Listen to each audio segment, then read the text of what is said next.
I know I've had several people that have contacted us and said that they couldn't be here tonight, but they want to watch the recording. So hopefully we can, engage in some good conversation and just talk about ways to build that volunteer culture in your club. I'm going to go ahead and share my screen. So if you'll just give me just a moment, and I've got a presentation.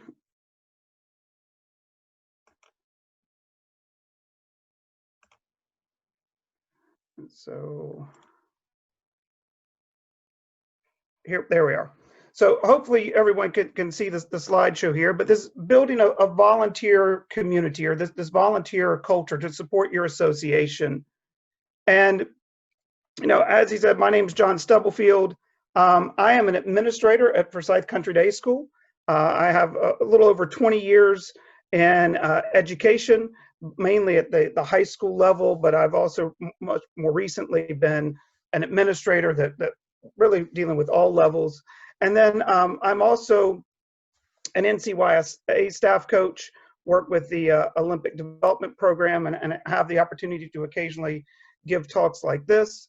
And then also, I was formerly within what is now NC Fusion. It was the Twins organization back when I was there, both as a coach and as a director of coaching for a period of time. And so I've been coaching for almost 25 years now.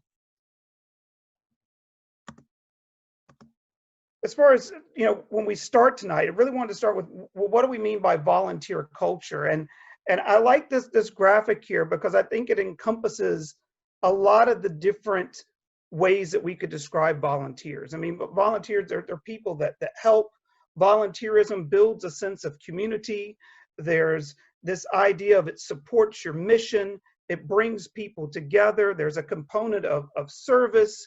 There's a component of awareness and generosity. And so when people talk about, well, what do you mean by volunteer? Like, does that just mean a parent volunteer, or is it the players, or is it community service? And I think it can mean all of those things. It really depends on the programs that you have in your club and the programs that you would like to build in your club and create in your club, and how your club mission can be supported and enhanced by building this volunteer culture.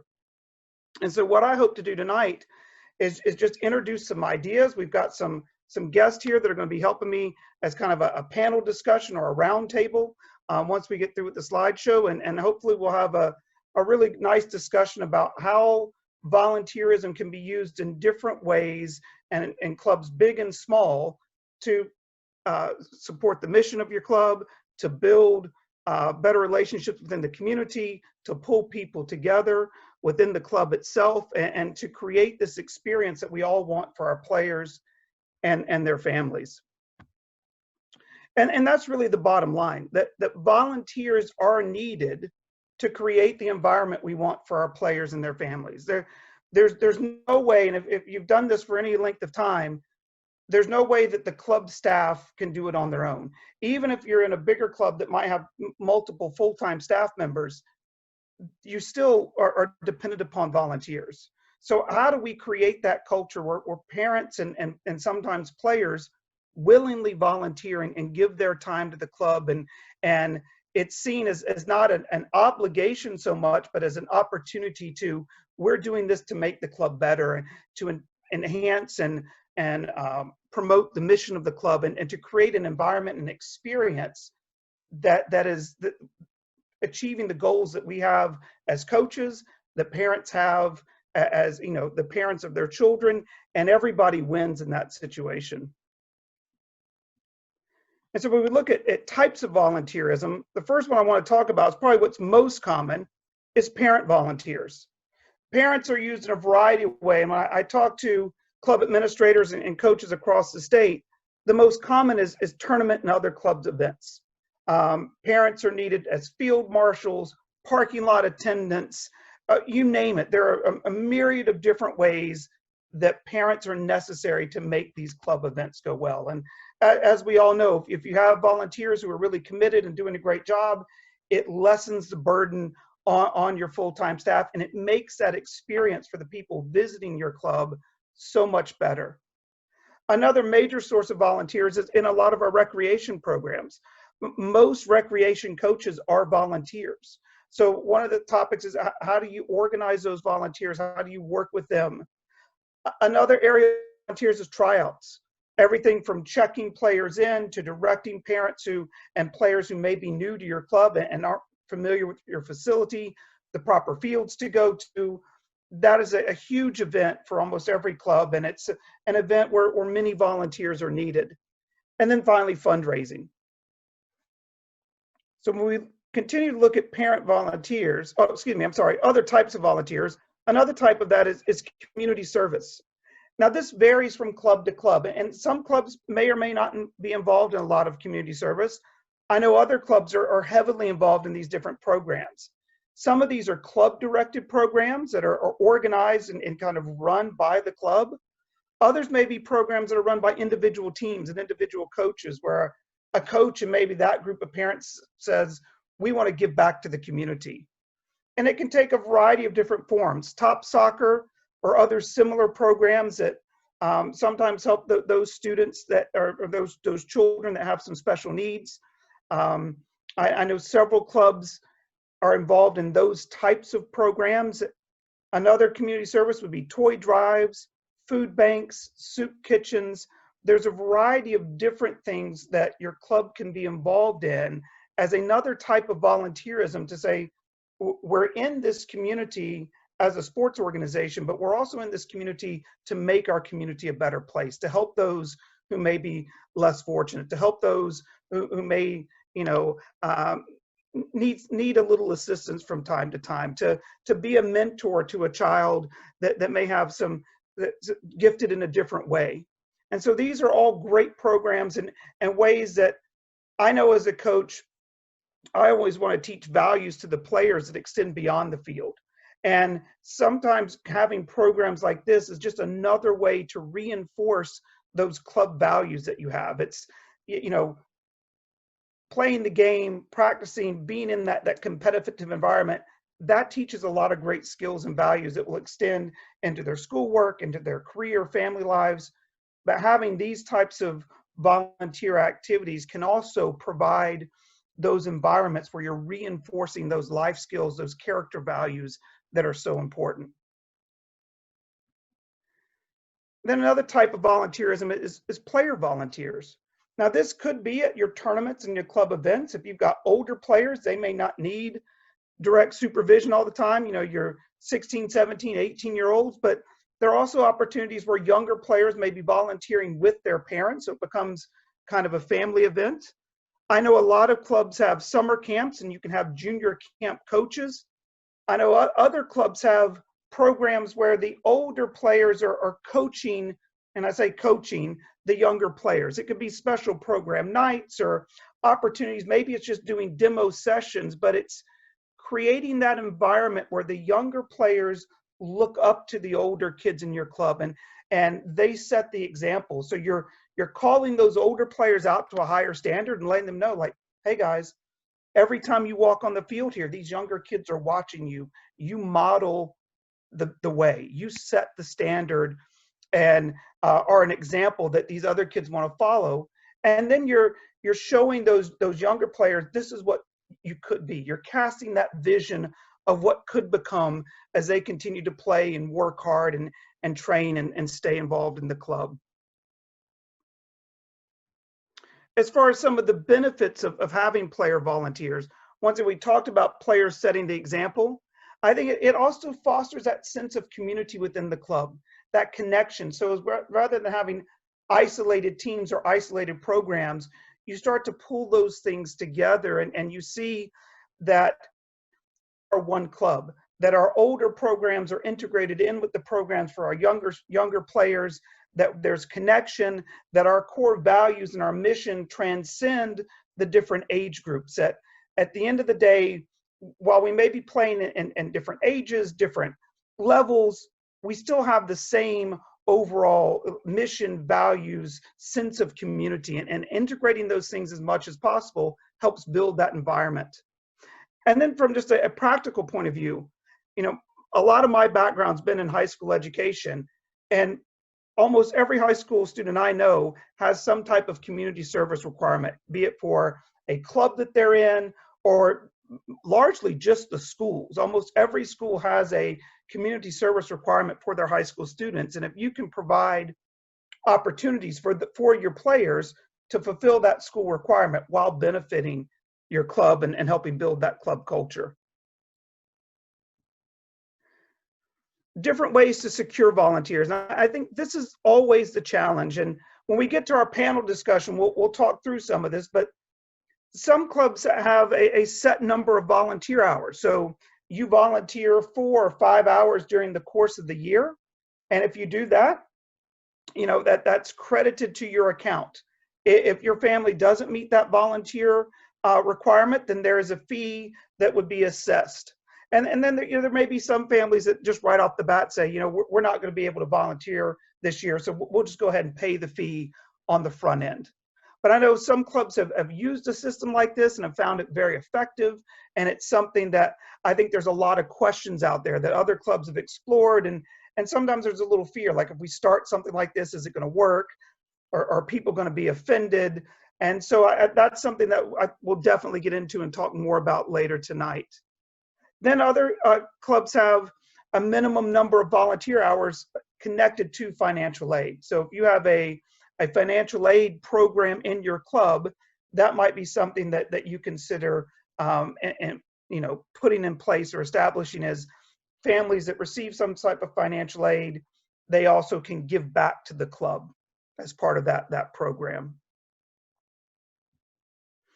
As far as just some other best practices when you're working on securing volunteers, you really need to have a designated volunteer coordinator. This doesn't have to be a full-time position, but that person in that role really needs to do two things. One, that they need to identify and promote volunteer opportunities. So someone who is looking and being proactive, especially if you have a policy where you're requiring families to serve a certain number of hours every year, what are the activities where we need volunteers? What would be those specific volunteer roles? What are the expectations that we have for volunteers? Because the more clear you are on the front end about here's the need, here are the expectations, you know, all of those details, you'll get more commitment up front. And then you need to promote those volunteer opportunities. Be proactive in getting that message out there. And then if you do have requirements, tracking those volunteer hours. It's, you know, if you have a requirement and it's connected to a fee, but you're not really tracking it and following through, then it becomes a self-defeating program and it's not really going to achieve the goals that you want. A couple of practical tools that could help and assist you. Some just online registration pages. Most people are familiar with Sign Up Genius. One that you may not be familiar with is signup.com. Signup.com, it's a little bit more on the front end. You have to do a little bit more to learn how to work the system. However, it does give you a little bit more robust offerings. So it's something that I know several clubs use. We use it most recently well, they still use it for Forsyth Country Day School, both in our athletic department. It's also used for signups for like parent volunteers at various things across campus. COVID's kind of put a halt on some of that now, but signup.com gives you, like I said, it's a little bit more robust, gives you some different features where you can set up different events, you can track volunteers in those events, it automatically sends out email reminders, both to the people volunteering and to the person that's set up the event, so you know, these people have signed up, here's who's working. So it's something that I would recommend you at least take a look at, take some time to look through it, and maybe that would be a tool that would be beneficial for your club. As we go into the rest of the evening, we're about 20 minutes into our program tonight, and I definitely didn't want to be the lone voice talking for 40 to 50 minutes. So Natasha, who was with Pitt Greenville Soccer Association, Mike with Asheville Buncombe Youth Soccer Association, and Mark with Charlotte Soccer Academy, they've all agreed to be part of a roundtable. I had a conversation with all of them at different points last week, and I really appreciate them volunteering their time. But I'm going to invite them now that they can unmute themselves, and we'll start where I'll maybe ask a couple of questions to each of them. And then if you guys have questions, you can put those in the chat, and I'm going to stop sharing the screen temporarily, and hopefully we'll just have a good discussion here about volunteerism. So guys, once again, welcome. Thank you for joining with us. And I wanted to start with, Natasha, I know when we talked, you said you talked about this program, World Cup Wednesdays, that you did with your older players. And I thought that was such a great idea. And I didn't know if you just explain a little bit more about that and kind of share what you guys do with that program. They started that the year that, 4 years ago, 5 years ago, whatever it was, when World Cup came. And we just had a general sign up and said, come have some fun. A lot of our older players came and kind of facilitated the games for it and everything. I've got a 17-year-old who came and was working with probably the youngest group out of them all, and got a lot of compliments from her about her afterwards. And the kids just had a blast. I mean, they just, they made it fun. And there was like a $10 fee that we turn around and put that towards scholarship money. I think the last day for anybody that could maybe only have come once, we said to bring a donation for the local animal shelter, just little things like that. But we just had probably, I don't know, it was probably at one point there were 75 kids. Of course, we're a smaller club anyway, but we had probably about 75 players that came and participated, and most of them came the entire week. Some only came a few, with it being in the middle of summer and everything. But it was a good turnout, and we probably will do it again if we can. And you had said also that you work a lot with the high school students, that you guys are located close to a school and help students with that community service. Can you just describe some of that player volunteerism that you guys facilitate?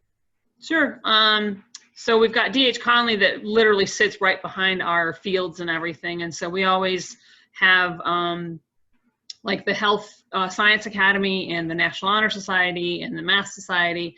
And I've got a relationship with those people. So I usually send out our Sign Up Genius to them and ask for volunteers to come help, whether it be tournaments or concession stands, field marshals, all that kind of fun stuff. And this year we've got a tournament coming up, and we don't have a whole lot of volunteers given the conditions and everything for this year, but we usually can fill our volunteer slots with the local high school students. Yeah. And that's just an idea that I wanted to make sure we put out there tonight is, it doesn't necessarily have to be people in your club. Most of the local high schools in your area, students have community service requirements. They have to volunteer so many hours. And so your club can sometimes partner with those local high schools. Now, you may have an age requirement. You want older students to come out and help. I know one of the things we were doing at the high school where I am is we had worked with one of the local recreation programs, and we had rec teams that practiced on our fields one afternoon a week. We had adults there that were volunteer coaches, but we also had our high school players helping coach those teams. And so it was a great opportunity for our high school kids. The boys did it in the summer, the girls did it in the spring, to one afternoon a week. We started practice about 45 minutes later, but it's really neat to see sometimes too that some kids, high school kids, are out there and they're not really sure about it, but others, they find that they love coaching, and you kind of spark that interest like, hey, I really enjoy this. I think I might like to do this more. And you see those passions kind of ignite in some of those kids where they love it. And so it was a great benefit for our high school kids. We also started to see greater attendance at our games, which was another side benefit as the younger kids end up coming to watch the older kids play. So if you can find ways to tap into those other sources of volunteers and community through your schools, I would encourage you to do it. Mark, I wanted to ask you, and Mark is with CSA, but you had mentioned in our conversation some of the community service you guys do with the Magical Toy Drive and some of the other programs. Could you explain that a little bit more? And I believe, if I remember correctly, you also get some publicity with the local news agencies and that kind of stuff as well? Yeah, so I started about 12 years ago with a fellow coach of ours, started a toy drive on Thanksgiving Day. and it's an opportunity for the players to come out in the morning just to be able to kick the ball around and play some small-sided games. Each member or person that participated, we asked that they brought in just one toy, and it was in relation with the Salvation Army. And there's a local weatherman, pretty famous here in Charlotte, called Larry Sprinkle, who worked with the Magical Toy Drive and WCNC, which is the news agency here. And in a nutshell, we play, they drop off toys, and thankfully we've got enough generous members here that decided to bring more than just one. What I like to do is I like to get a kind of a senior that is on the last year, and it could act as some good school community hours for her, and she's kind of the main lead, or he is, whoever is selected. And then we have other players that come in, and after the event is done, we collect all the toys, we go to the news agency and basically drop it all off. It's been very, very successful, and even in a difficult year with the pandemic, our members were fantastic with donating their goods, and we actually handed over about 600 gifts this year, which Wow. which by far the most that we've ever done. We've set the bench, I don't know if we've set a little bit too high, but it's something that was really good to give back to the community and everything else. And other things that we like to do from a team standpoint, we did have some individual teams per your slideshow there, John. We did individual food banks, just kind of putting some food packets together for those that need it. The teams as well, we have a little camp called Camp Soar around here, which is a camp with for players and athletes with special needs and disabilities. And we send our teams out there, usually in the summertime. Of course, nowadays we don't know what's going on, but we want our players to make sure to spend time with those guys as well. And one other thing, actually, which I never did on the call, but just thinking about it right now, we make our directors do some volunteer hours. We feel it's important that us as coaches, we give back. In Charlotte, each school, whether it's a middle school or high school here in Charlotte, they do either special needs little clinics or a little tournament in the middle of the season. So they go to a local park here in Charlotte, and the middle school have certain little skills events that they like to do, and the high school's playing a little 6-on-6. As a club, CSA, we send the staff down there. We are assigned a school. We go there and we do some little training sessions for the players, which is just seeing the smiles on their faces makes it enough for me. And then during the event, for the middle school, we're kind of facilitating the little events there. And then for the high school, we're actually the referees. So we also get to kind of get a feeling of what it's like to be in the middle, because we get yelled at as well. But anything to give back to the community from a coach's standpoint, the players, we try and at least give back as much as we can. Yeah, and I think you've got some great programs there, and you raised some great points too, that not only you're giving back and you're benefiting the community, but you're also, you mentioned you're building those leadership qualities in some of those older players, where you're giving them the responsibility to organize things and to take charge, and that's part of what we all want. We want to develop leaders. We want to develop that responsibility, those character values that, as I said, they transcend beyond the soccer field. And a great way to build that culture of service too is to model it. So having your DOCs go out and give back in the community and do those things, it's saying, we're not just asking something of the parents that we don't do ourselves, that we aren't willing to get involved and give back. Correct. Yep. So, Mike, I wanted to ask you, I know when we talked, your club has a mandatory club service program. And I've had several people that I've talked to in kind of preparations for tonight at different clubs say, we don't have a mandatory service hours or requirement, but we're interested in it. We thought about it. It's something we've debated. So could you kind of share what your program is and kind of your experience putting that in place? Right, yeah. So we were really nervous about doing this. I don't remember where I learned about it from, but it was an intriguing idea to me. I brought it to our board of directors, and there's just always a lot of anxiety about doing it. And we kind of hit a tipping point, which I think is normal for a lot of clubs that have a lot of professional staff, that volunteerism was dropping off. The more people on the staff, the less people think that you need help, when actually the opposite is true. And so we thought about it for a bunch of years, and then finally went ahead and pulled the trigger. The first year we called it mandatory volunteer service, and there's a little bit of a contradiction there between mandatory and volunteer. But we use that for everything. So the rules of the program are that each family in the competitive side, either on the HFC side, has to volunteer 4 hours. It's not based on the number of children that you have, because families with more kids actually have less time rather than more time for volunteering. And we let them know on the front end in registration, they can choose to pay $75, which isn't in the big scheme of things much money. We tell them we would rather have their time than their money. And then we offer volunteer opportunities throughout the year. Field marshals for tournaments. We do host a lot of NCYSA events and events at our complex for other event owners. And so having people that can help us to facilitate that is really important.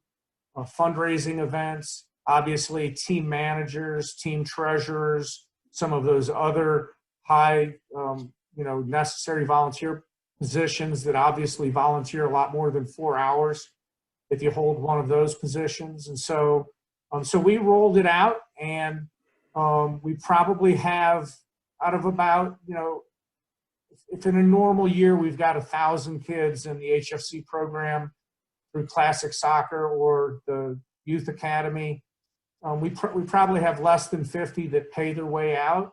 And we probably have less than 50 that at the end of the year, when it's time for tryouts and we look to see if they've completed their volunteer service, that have to pay. So it's really increased participation. I think the key for us, and one of the things we had to learn over time, was making sure that you have enough things for your volunteers to do. And sometimes you need to offer opportunities that maybe you really don't need a volunteer to do it, but if you can get volunteers to do it, it gives them the opportunity to do it. For example, we've had a day where we went out and changed nets at all of our different facilities to get rid of the old ones and the new ones. It's an opportunity. That's something that older players can do, so that it's not their parents that have to serve their 4 hours of service, if the kids can actually do it. Probably would be just as easy for the staff to do it themselves and take a day to do it. But so we look for those kinds of opportunities. The other thing we do, we have a big fundraiser that requires a lot of manual stuffing envelopes and that kind of thing. And so a lot of the volunteer stuff opportunities we provide at our practice facility, so the parents can come up to the concession stand while their kid is at training.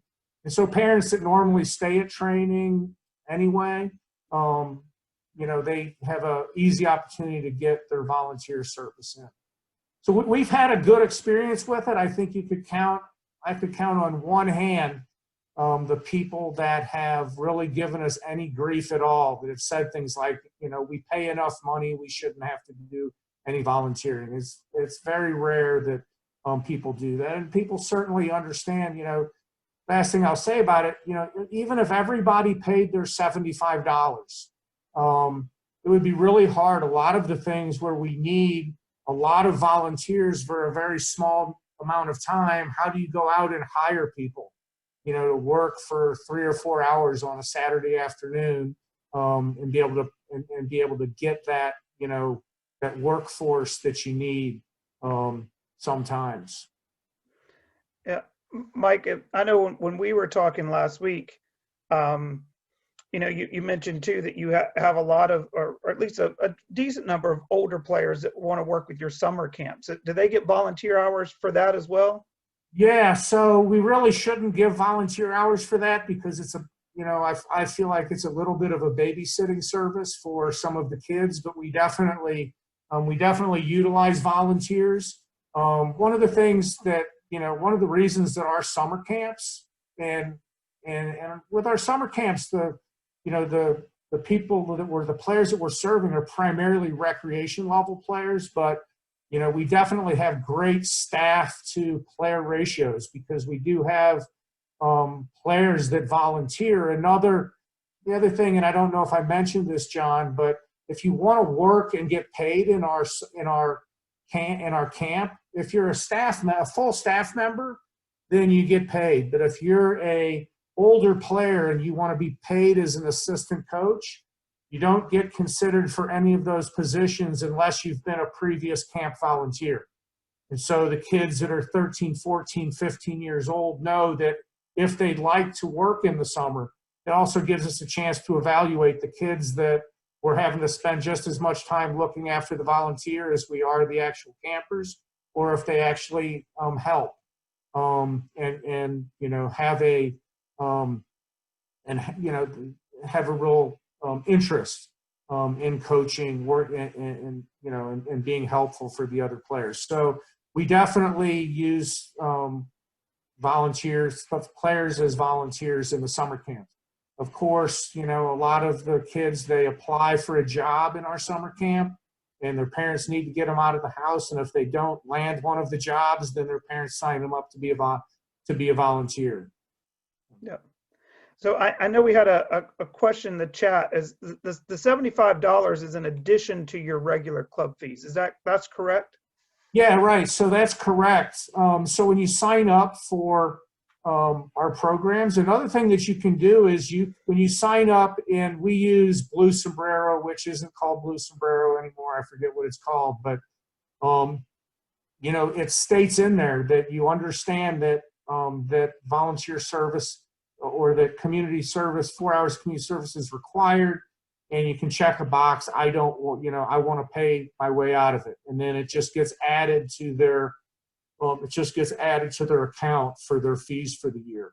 But it is separate, and so you can either pay your way out in the beginning, or if you don't get your community service done, but you stay with the club when you show up to tryouts, and we check to make sure that you're in good financial standing with the club, then there's going to be some people. There are sometimes at tryouts, because as you mentioned, tryouts can be a situation where you do need a lot of volunteers. There's time that people show up and we say, hey, you didn't complete your volunteer service. Do you want to do it now tonight during tryouts? And it'll save you $75. You won't have to write us a check before your kid can try out. So, yeah. And I think that brings up an important point. Like, if you're going to have a program like that where you're requiring a certain amount of volunteer hours, you have to have somebody that's tracking it, and otherwise, you know, it kind of defeats the purpose of stating those things. So absolutely, it does. It really helps for people who are standing in line at tryouts to see people write. You know, they've done their volunteer service, and to actually see people writing checks to pay for the volunteer service they didn't do. So do we have, and like I said, anybody on the call tonight, if you have questions, please put those in the chat. But just Mark and Natasha, Mike, if any of you have any other comments you'd like to make about volunteerism, or you know, anything that your club's doing. I know several of you talked about ways that you reward your volunteers and kind of recognize people for service to the club, and I think that's something that's equally important. As if you're trying to encourage people to serve, you find ways to recognize and reward those who go above and beyond and building that community spirit. I think from our stance here at CSA, I think especially for the volunteer standpoint, we don't get many pushback, you know, because a lot of our volunteers, especially from a parent standpoint, is based basically on financial aid. So whatever the dollar amount is, that will kind of determine how many hours that is requested for you guys to do. But having said that, we still get those families or those parents that are very committed to the club. The tryouts especially, I mean, we are a big club, and we have, you know, a lot of sections and venues, and within that, especially for tryouts, we need to have the people that can sign in, get the tryout t-shirts on and things like that, know what field to go to. For our age group meetings, we try and put everything together where they will come in, drop their paperwork off, and then in another room is the kind of apparel which they can all try on. So within one whole day, they're able to kind of knock out the paperwork, get the sizes done, sent in to soccer.com, where we kind of get all our gear from. So it's all done in from there. So it's crazy to think though, but just like and we're sponsored by Puma, but just a Puma polo shirt is just, you see the smiles on the faces for these families, which it's minimal for what the hours that they do. But for us, it's just important that we do want to kind of give back and make sure that we can, you know, give them something. And I don't know whether it's just they're on the sidelines watching their daughter or son and they're still wearing the same gear we're on the sidelines, whether they feel better than everybody else, I'm not quite sure. But, you know, from our standpoint, just little things like that, we do want to at least give them something. And, you know, we try, and it does come out my budget from the soccer standpoint, but it's all well worth it for what they have put forward, because there are some families that don't really know if they're a volunteer or they are a paid person. They're still treated the same for some families, and you know, they get some of the riffraff that we have to deal with. But we want to make sure we do something like that. And just following on from Mike's point, for our players aspect, going on from camps, we like the players to come out. We kind of sometimes do some general specific kind of camps. For example, we may do a striker goalkeeper camp. So we'll make sure that we may be able to get a certain goalkeeper out or a certain striker out. So they're all our demos. Again, you know, they're willing to come out. It does help for school things for them, because I'll add some hours for them, but at the same time to give them a little Puma top where it doesn't have CSA plastered everywhere like my executive director wants to have everywhere. Just to have a regular Puma shirt, I think it's good that they can go in. And a lot of the kids, you see them at school, they wear this stuff going to school, which is actually a good little thing as well that's out there. So they represent the band. So we'd like to give back, if anything. We know that they're volunteering their time and they don't expect it, but just something nice like a sweatshirt or a hoodie or a polo shirt goes above and beyond for these guys, and we'll make sure we keep doing it. Absolutely. We've done a volunteer appreciation event. This past year was the first year we haven't done it in 12 years. We're very fortunate to be good friends with. I wouldn't say they're our partners because we really don't give them any other recognition, but Highland Brewing Company is their brewery, and their taste room is very close to our office. And every year we host a volunteer appreciation event. We probably have 150 to 250 people that come. We're able to get a sponsor for that event pretty easily, so it costs us almost nothing. We'll serve heavy hors d'oeuvres, and it's 95% just a social event where people can hang out, talk to each other. We also invite all of our sponsors, and they can, we give them tickets so that they can have staff come. It's an opportunity for people. We invite a lot of the old timers in the club, people that served on the board or were very involved. So it's just a really fun night. Some people, that's the only time that they see some of their former soccer friends during the course of the year. Our experience has been that it's really easy to find somebody that wants to pay for that. By just saying, hey, one of the, in terms of helping us, if you want to help us honor the people who do the volunteer work for us and our sponsors, that's a great way to do it. And so it's generally a pretty fun night. It can be a little bit sometimes stressful for the staff. Unfortunately, we do that event towards the end of the spring, so the weather is really nice. They've got an outdoor area also as part of it, but gets a little bit close to tryouts, so sometimes it can be a little bit stressful for the staff getting, couple parents has a couple beers and wants to talk about what team their kid is going to be on next year.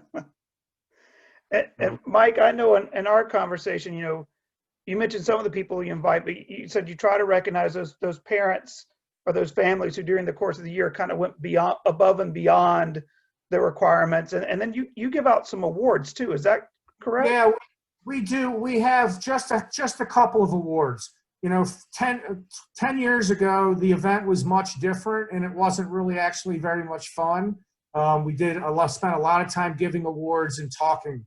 What people really want to do is have a beer, walk around, and meet new people and talk to people. But we do give a handful of awards. I talk for maybe 10 minutes at the most. We try to do it closer to the front end, so if we can, so that people don't hit the door. They still want to have one or two more beers, so they're not going to run for the doors as soon as they see that I'm going to stand up in front of the microphone. But we do honor a couple of major volunteers, and we have a a distinguished service award that we don't give every year, but usually when someone is kind of aging out, either the kids are aging out of the program or they're coming off the board after many years of service, we do honor, some of the big time contributors to the club at that event. Yeah, and I think that that's really important. Like, not that people volunteer to get recognized, but if your club can find ways to show appreciation to the volunteers, be that giving them some gear, or for people that go really above and beyond, having a special event for them, all of those things, it builds that sense of community, and it just adds a little bit extra to it. And like I said, not that they expect it or necessarily that you have to do it, but I think when you do those things, the goodwill that you're building and creating far exceed whatever cost you might have on the front end. Are there any other questions? I think I've been monitoring the chat. We've answered everything that I've seen, but anyone on the call have a question, or Natasha, Mark, Mike, anything that you guys would want to add before we kind of wrap it up here tonight?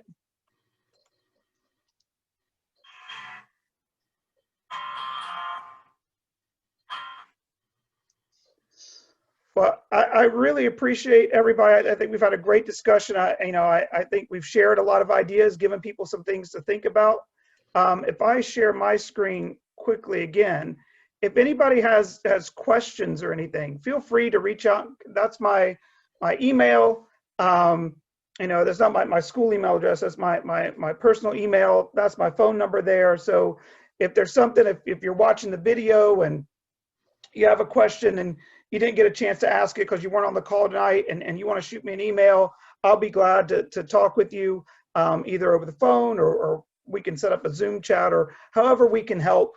And I think that's the point. We want to help all of our clubs. You share ideas, you work together, and we want to create that experience. We're providing great opportunities for players and for their families.